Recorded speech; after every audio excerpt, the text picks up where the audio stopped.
നമസ്കാരം. നമ്മുടെ കേരളത്തിലെ സകല ഇറാൻ പ്രേമികളുടെയും ഇടനെഞ്ച് തകരുന്ന വാർത്തകളാണല്ലോ ലേറ്റസ്റ്റ് ആയിട്ട് ഇറാനിൽ നിന്ന് പുറത്തു വന്നുകൊണ്ടിരിക്കുന്നത്. ബോധമുള്ള ഓരോ മലയാളിയും തിരിച്ചറിയേണ്ടതാ, ഏത് ഇറാനെയും നെഞ്ചിലേറ്റിയാണ് നമ്മുടെ കേരളത്തിലെ കുറെ ജിഹാദികൾ മുന്നോട്ട് പോകുന്നത് എന്ന് ഇറാനിൽ നിന്ന് പുറത്തു വരുന്നത്. ഈ നമ്മുടെ കേരളത്തിൽ ആരാധിക്കുന്ന, കേരളത്തിലിരുന്ന് വലിയ ആരാധന നടത്തുന്ന മതഭ്രാന്തനായിട്ടുള്ള ആയത്തുള്ള അലി ഖൊമേനിക്കെതിരെയാണ് ഇറാനിൽ ഇപ്പോൾ വലിയ പ്രക്ഷോഭങ്ങൾ, കലാപങ്ങൾ നടന്നുകൊണ്ടിരിക്കുന്നത്.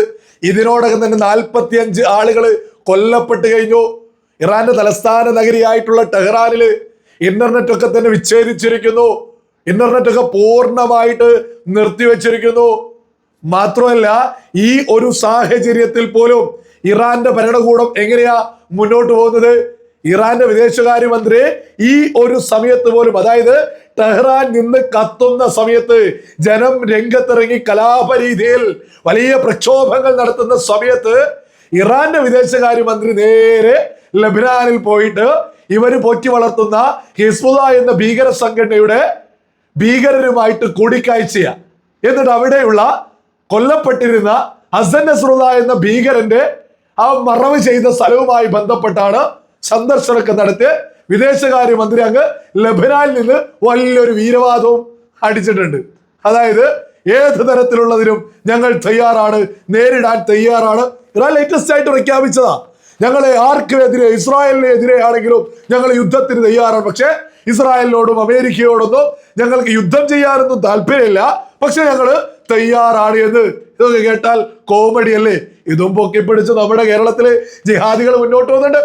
വലിയ പ്രതീക്ഷയാണ് ഈ മതഭ്രാന്തന്മാർ എന്ത് മരമൊണ്ണത്തരം ചെയ്താലും ഇവിടെ കൈയടിക്കാനേ ഒരുപാട് ആളുകളാ. ഈ ഇറാൻ പ്രേമികൾ എത്രത്തോളം ഉണ്ട് നമ്മുടെ കേരളത്തില്? ഹമാസ് പ്രേമി, ഹിസ്ബുള്ള പ്രേമി, ഹൂത്തി പ്രേമി, ഇവരുടെയൊക്കെ അപ്പനായിരുന്നു ഈ പറയുന്ന ആയത്തുള്ള അലി ഖൊമേനി. ആ ആയത്തുള്ള അലി ഖൊമേനി ഭരിക്കുന്ന സ്ഥലത്ത് ജനങ്ങൾക്ക് ഒരു സമാധാനമില്ല. നമ്മുടെ കേരളത്തിൽ ജിഹാദികൾ ആരെയൊക്കെയാണോ പിന്തുണയ്ക്കുന്നത്, ആ ജിഹാദികൾ ഭരിക്കുന്ന, ആ ജിഹാദികൾ നിയന്ത്രിക്കുന്ന ഒരു സ്ഥലത്തും സാധാരണക്കാർക്ക് ഒരു സമാധാനവുമില്ല. ഇതുമായി ബന്ധപ്പെട്ട് ഈ ഇറാൻ ഇങ്ങനെ ഈ രീതിയിൽ ഇങ്ങനെ കുഴഞ്ഞ് മറഞ്ഞിങ്ങനെ മുന്നോട്ട് പോകുമ്പോ ഇസ്രായേലിൽ നിന്ന് മറ്റൊരു വലിയ പ്രഖ്യാപനം വന്നിട്ടുണ്ട്. ഇസ്രായേലിന്റെ സൈനിക മേധാവി രംഗത്തെത്തിയിട്ട്, ഇയാൽ ഷമീർ രംഗത്തെത്തിയിട്ട് വലിയ പ്രഖ്യാപിച്ചിട്ടുള്ളത്. അത്ഭുത യുദ്ധത്തിന് എടുത്തോണ്ടിരിക്കുന്നു എന്ന്.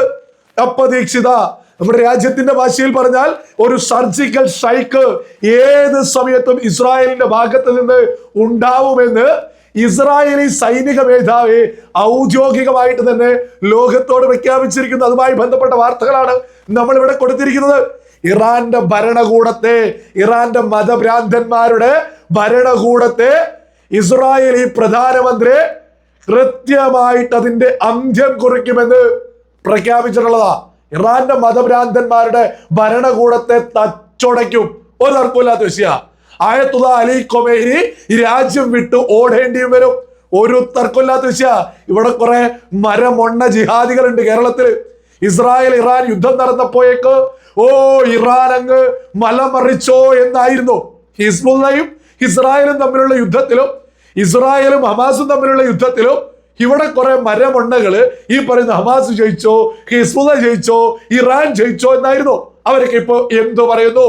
അവരുടെയൊക്കെ അപ്പനായിട്ടുള്ള ഇറാൻ തന്നെ തലയും കുത്തി വീണിരിക്കുന്ന വാർത്തകളാ ഈ വന്നുകൊണ്ടിരിക്കുന്നത്. ഇസ്രായേൽ വലിയ യുദ്ധപ്രഖ്യാപനം നടത്തിയിട്ടുള്ളത്. യഥാർത്ഥത്തില് ഏത് സമയത്തും ഒരു അത്ഭുത വാറിന്, ഒരു യുദ്ധത്തിന് ഇസ്രായേൽ തയ്യാറെടുത്തു കഴിഞ്ഞു. ഏകദേശം ഇറാന്റെ വെടി തീരും എന്നുള്ളത് തന്നെയാണ് അന്താരാഷ്ട്ര മാധ്യമങ്ങളിലൂടെയൊക്കെ തന്നെ മനസ്സിലാക്കുന്നത്. ഒരു കാര്യം വളരെ വ്യക്തമായിട്ട് എടുത്തു പറയാണ്, ഇസ്രായേലി പ്രധാനമന്ത്രിയോ ഇസ്രായേലോ ഒരു തരത്തിലും ഇറാനിയൻ ജനതയ്ക്ക് എതിരെയല്ല. ഇറാനിയൻ ജനത ആരെയാണോ ആഗ്രഹിക്കുന്നത് അവര് തന്നെ അവിടെ ഭരിച്ചു മുന്നോട്ട് പോകും.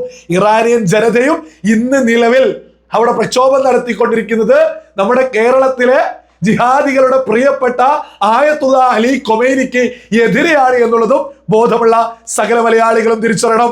ഈ സന്ദർഭത്തിൽ നമ്മുടെ രാജ്യത്തിന്റെ പ്രധാനമന്ത്രി നരേന്ദ്രമോദി ഇസ്രായേലിന് ഒരു സന്ദേശം അയച്ചിട്ടുണ്ട്. അദ്ദേഹം അത് എക്സിൽ പോസ്റ്റ് ചെയ്തിട്ടുണ്ട്. ഞാനതൊന്ന് വായിച്ചു കേൾപ്പിക്കാം.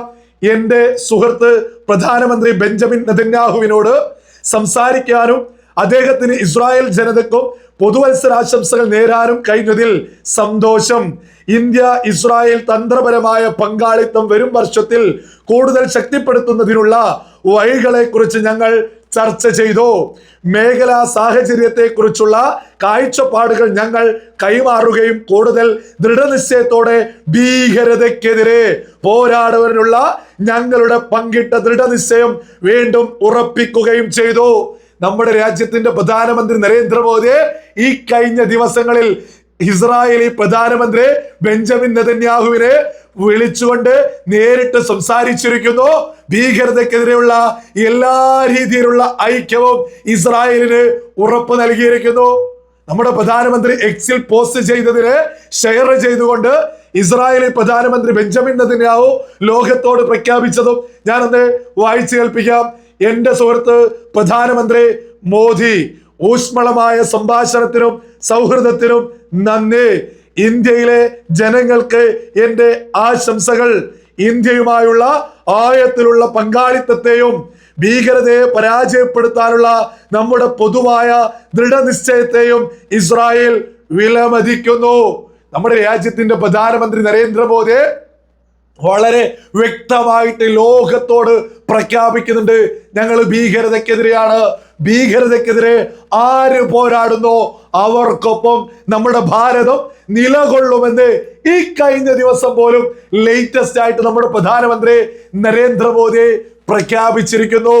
ഭീകരതയ്ക്കെതിരെ ലോകത്ത് ആര് പോരാടുന്നോ, നമ്മുടെ രാജ്യമായിക്കൊള്ളട്ടെ, ലോകത്ത് ആര് പോരാടുന്നോ അവർ ലോക സമാധാനത്തിന് വേണ്ടിയാ നിലകൊള്ളുന്നത്.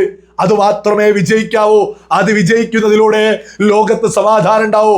ഇവിടെ ഇതൊക്കെ കേൾക്കുമ്പോ ഇടനെഞ്ച് തകര മറ്റാരുടേതുമല്ല, കേരളത്തിലെ ഒരുപാട് ജിഹാദികളുടേതാ. തീവ്ര ചിന്താഗതിക്കാരായിട്ടുള്ള സകലരുടെയും കേരളത്തിൽ ഇറാൻ പ്രേമികളൊക്കെ ഇടനെഞ്ച് തകർന്ന് അങ്ങനെ ഇപ്പോ മുന്നോട്ട് പോകും. ഇപ്പൊ ബഹളങ്ങളൊന്നുമില്ല, പരാജയം ഏകദേശം അംഗീകരിച്ച മട്ടിൽ തന്നെയാ മുന്നോട്ട് പോകുന്നത്. ഒരുപാട് വീരവാദങ്ങളായിരുന്നു കുറച്ച് മാസങ്ങൾക്ക് മുമ്പേ, വലിയ വീരവാദങ്ങള്. അന്നേ നമ്മൾ കൃത്യമായിട്ട് പറഞ്ഞതാണ്, അന്തിമ വിജയം എന്ന് പറയുന്നത് നീതിക്ക് നീതി മാത്രമേ അന്തിമ വിജയം ഉണ്ടാവൂ. നീതിക്ക് മാത്രമേ അന്തിമ വിജയം ഉണ്ടാവൂ. ഒരു തർക്കമില്ലാത്ത വിഷയ, സത്യം മാത്രമേ വിജയിക്കൂ. ഇപ്പൊ എന്ത് പറയുന്നു, ഇറാനൊക്കെ ഗതികെട്ട അവസ്ഥ. ഇറാനോ ഇറാനിയൻ ജനതയെ കുറിച്ചല്ല, കൃത്യമായിട്ട് ഇറാനിലെ മതഭ്രാന്തന്മാർ ഇറാനിയൻ ജനതയ്ക്ക് മുന്നിൽ മുട്ടുകുത്തുന്ന സുന്ദരമായ കാഴ്ച തന്നെയാണ് നമ്മൾ ഇറാനിൽ ഇപ്പോ കണ്ടുകൊണ്ടിരിക്കുന്നത്. നമ്മുടെ രാജ്യത്തിന്റെ പ്രധാനമന്ത്രി നരേന്ദ്രമോദി, ഇസ്രായേലി പ്രധാനമന്ത്രി ബെഞ്ചമിൻ നെതന്യാഹു, ഇവർ ലോകത്ത് ഭീകരതയ്ക്കെതിരെ ശക്തമായിട്ട് പോരാട്ടം നയിക്കുന്നതിൽ ലോകത്ത് സമാധാനം ആഗ്രഹിക്കുന്ന ഏതൊരാൾക്കും വളരെയേറെ സന്തോഷിക്കാം.